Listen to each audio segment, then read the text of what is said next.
Hello guys, today we are going to start our 12th physics with the first chapter rotational dynamics. We will start with the introduction first.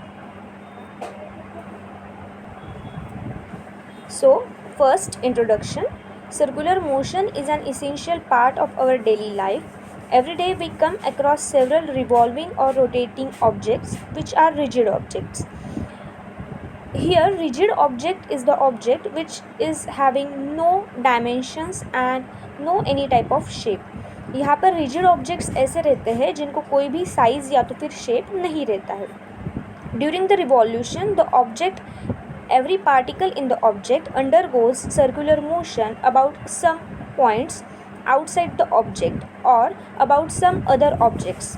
While during rotation, the motion is about an axis of rotation passing through the object. So guys, यहाँ पर जो point है axis of rotation, वो ये है कि कोई भी ऑब्जेक्ट या तो फिर कोई भी बॉडी रहती है, उस बॉडी का या तो फिर ऑब्जेक्ट का एक्सिस ऑफ रोटेशन जो रहता है वो उसके सेंटर पॉइंट में से जाता है. अगर हम किसी टेबल को कंसिडर करते हैं तो उस टेबल का जो सेंटर पॉइंट रहेगा, जो कि ग्रेविटी को कंसिडर करके भी लिया जाता है, उसी पॉइंट को हम लोग एक्सिस ऑफ रोटेशन पॉइंट बोलते हैं.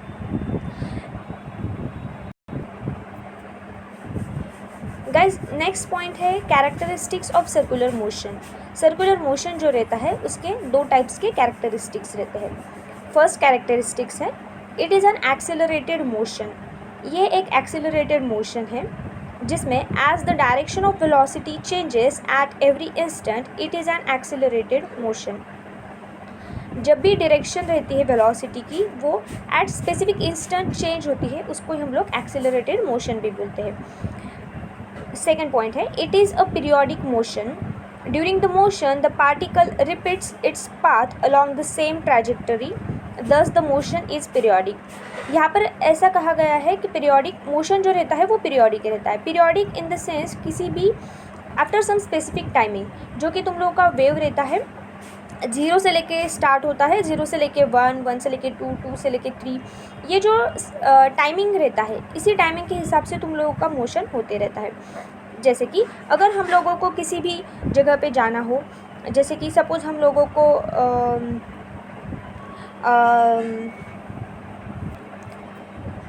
जैसे कि अगर हम लोग को किसी भी जगह पर जाना हो, सपोज़ हम लोग को टाइमिंग दिया हुआ है कि 1 बजे हम यहाँ से निकलेंगे, 2 बजे इस जगह पे पहुंचने वाले हैं. तो 2 बजे तक जाने के लिए, 1 बजे से लेकर 2 बजे तक जाने के लिए हम लोगों को बीच में एक टाइमिंग रहता है.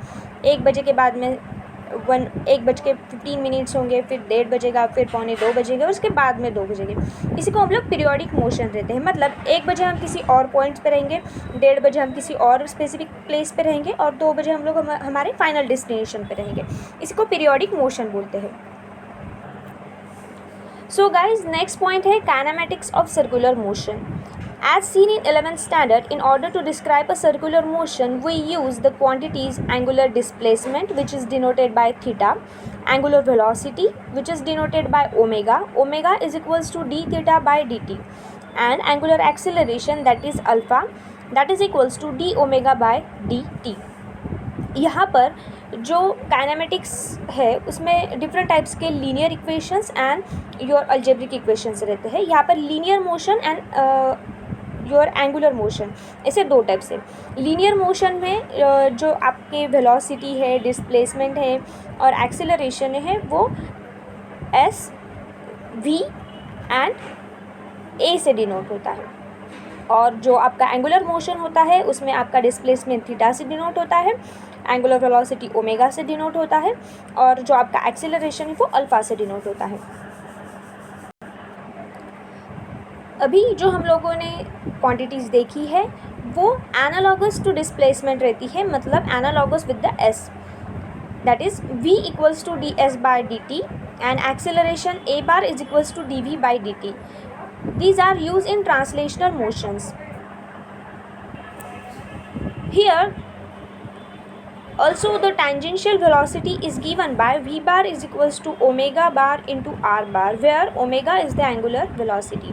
यहाँ पर जो v है वो लीनियर वेलोसिटी है, ओमेगा एंगुलर वेलोसिटी है और r जो है वो रेडियस वेक्टर है. ये बहुत ही इंपॉर्टेंट इक्वेशन है जो कि आपने 11th में पढ़ा है. Here, the position vector r bar is the radius vector from the center of the circular motion. The magnitude of v bar is v equals to omega into r. यहाँ पर magnitude जो है linear vector का वो omega into are, मतलब angular velocity into radius vector, इस तरह से हम लोग कंसिडर करने वाले हैं. किसी भी ऑब्जेक्ट का या तो फिर किसी भी सर्कल का जो पोजीशन वेक्टर होता है वो उसका रेडियस होता है, which is from the centre of the circular motion, इसलिए हम लोग उसको रेडियस वेक्टर भी बोलते हैं. Next is direction of omega bar is always along the axis of rotation and is given by the right hand thumb rule. Guys, यहाँ पर जो ओमेगा है मतलब एंगुलर वेलोसिटी है उसका डायरेक्शन हम लोगों को राइट हैंड थंब रूल से मिलेगा, जिसमें जो आपका राइट हैंड थंब रूल है वो बताया गया है यहाँ पर. To know the direction of omega, curl the fingers. Curl the fingers of the right hand along the sense of the rotation with the thumb outstretched. The outstretched thumb then gives the direction of the omega. यहाँ पर अगर आप लोग आपका right hand ऐसे consider करते हो कि उसमें से कोई भी एक पेन या तो फिर कोई भी एक लकड़ी अगर आपने पकड़ी हुई है, ऐसा अगर आप कंसिडर करते हो तो उसमें जो आपका थंब है जो कि बाहर की तरफ जा रहा है, आउटस्ट्रेच है, वो आपको डायरेक्शन देगा ओमेगा की, मतलब एंगुलर वेलोसिटी की. वहाँ पर आप लोगों को डायरेक्शन मिलेगी. यहाँ पर एंगुलर वेलोसिटी की डायरेक्शन देखने के लिए आप लोगों को दो फिगर्स दी हुई है, जिसमें कि एक क्लॉकवाइज है और एक एंटी क्लॉकवाइज डायरेक्शन में जा रही है. एंटी क्लॉकवाइज डायरेक्शन में आपका जो एंगुलर वेलोसिटी का डायरेक्शन है वो अपवर्ड मूवमेंट में है, राइट. एंड जो सेकंड फिगर है उस सेकंड फिगर में आप लोगों का, ये आपकी सेकंड फिगर है, इस सेकंड फिगर में आप लोगों का जो एंगुलर वेलोसिटी है वो डाउनवर्ड पोजीशन में है. डाउनवर्ड पोजीशन में आप लोगों का जो डायरेक्शन है वो क्लॉकवाइज है, मतलब ये फिगर. और जो आप लोगों की फर्स्ट फिगर है उसमें आपका जो डायरेक्शन है वो एंटी क्लॉकवाइज है और जो आपका एंगुलर वेलोसिटी का डायरेक्शन है वो अपवर्ड मोमेंट में है. Now, if capital T is the period of circular motion or periodic time and n is the frequency, then omega equals to 2 pi n. यहाँ पर ओमेगा मतलब एंगुलर वेलोसिटी जो है वो हम लोग एक सर्कल को कंसिडर करके उसका इक्वेशन यहाँ पर क्रिएट होता है 2 पाई. गाइस, तुम लोगों को पता है कि पाई की वैल्यू जो रहती है वो 180 रहती है. 180 मल्टीप्लाई बाई 2 अगर आप लोग करते हो तो आपको 360 मिलता है, मतलब टोटल एक सर्कल मिलता है. यहाँ पर एन जो है वो आप लोगों का फ्रीक्वेंसी है. किसी भी ऑब्जेक्ट की फ्रीक्वेंसी से जब आप उसके टोटल सर्कल को अगर मल्टीप्लाई करते हो तो आप लोगों को एंगुलर वेलोसिटी मतलब ओमेगा की वैल्यू मिलेगी. यहाँ पर omega equals to 2 pi N is equals to 2 pi upon T दिया हुआ है. मतलब फ्रीक्वेंसी जो है वो इन्वर्सली प्रोपोर्शनल रहती है टाइमिंग को, मतलब N equals to 1 upon T. यहाँ पर ये वैल्यू उन्होंने पुटअप की हुई है. Guys, next point is your uniform circular motion.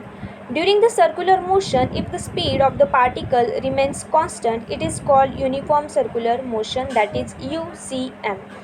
जब भी आप किसी भी सर्कुलर मोशन में जाते हो, if the speed of the particle remains constant, अगर उसकी स्पीड कांस्टेंट है तो उसको हम लोग यूनिफॉर्म सर्कुलर मोशन बोल सकते हैं. मतलब वो जो बॉडी है वो यूनिफॉर्म सर्कुलर मोशन में आती है, ऐसा हम लोग कंसिडर करेंगे.